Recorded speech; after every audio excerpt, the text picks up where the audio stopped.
Bonjour, petite mise au point concernant le Star Destroyer que je vous ai présenté il n'y a pas très longtemps, sorti à l'occasion de Rogue One chez Revell. Star Destroyer, nouvelle mouture puisqu'on n'avait pas eu de maquette en plastique de la sorte depuis 1980. Et donc il était temps quand même qu'une nouvelle maquette de belle tenue se profile ici. Et donc j'ai comme promis fait quand même un petit tour sur la maquette à coup de bombe. Alors ce que je fais habituellement, c'est un passage de peinture d'après et ensuite par exemple du gris et ensuite la couleur qu'il faut. Et ben c'est ce que j'ai fait. J'ai mis d'abord du gris et ensuite un voile de blanc. Et une fois terminé, j'ai fait un jus noir qui est extrêmement prononcé ici, comme vous le voyez.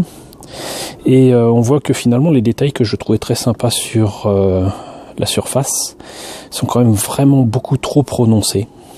Un poil trop prononcé, on va dire, mais c'est peut-être aussi dû au fait que mon blanc-gris, mon gris très clair, comment dirais-je, fait que le noir que j'ai mis dans les creux en jus se voit d'autant plus. J'aurais peut-être dû mettre du gris en fait. Mais bon, c'est fait, c'est fait. Puis de toute façon, quel que soit le jus que j'aurais fait sur du blanc, ça aurait vraiment pété un petit peu sur les surfaces de toute manière. Donc voilà ce que ça donne. Je n'ai pas encore fait le jus de l'autre côté, j'en profite pour montrer ce que ça donne. Donc on voit que là, la lumière déclinante du jour, ça donne un peu bleuté, mais je peux vous dire que c'est blanc. Et on voit donc bel et bien les détails. Donc voilà, sans jus, avec jus. Sans jus, avec jus. La technique du voile aussi permet quand même de traiter certains détails correctement, comme ici. On voit aussi quand même la différence avec le plastique de base.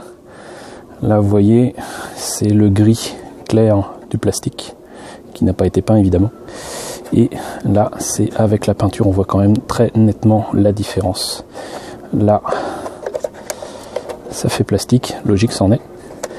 Là, ça le fait beaucoup moins. Par contre, on constatera qu'ici, il faut vraiment remplir les espaces entre les pièces pour obtenir quelque chose de sympa, parce que sinon, ça fait beaucoup trop jouer.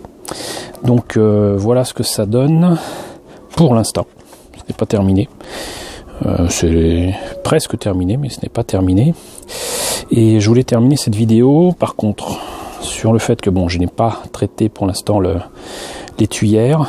La peinture en bombe est passée un petit peu, mais pas trop. Parce qu'en fait, je n'ai pas masqué les pièces transparentes bleues. Je m'en suis rendu compte à la dernière minute et donc j'ai évité de mettre de la peinture sur cette partie-là. Et donc je rappelle que la lumière des tuyères est bleue. Et moi qui considérais que dans Star Wars, les tuyères des Star Destroyer n'étaient pas bleues, et ben figurez-vous que dans Rogue One, ils ont décidé que c'était bleu. Donc voilà, finalement c'est canon avec la sortie du film. Donc voilà, pour le Star Destroyer pour l'instant, et la prochaine fois que je filmerai la bête, je pense que logiquement je considérerais l'avoir terminé. Voilà, j'espère que cette vidéo vous a plu, n'hésitez pas à la partager, n'hésitez pas à vous abonner si ce n'est pas déjà fait, je vous dis à très bientôt pour une nouvelle vidéo.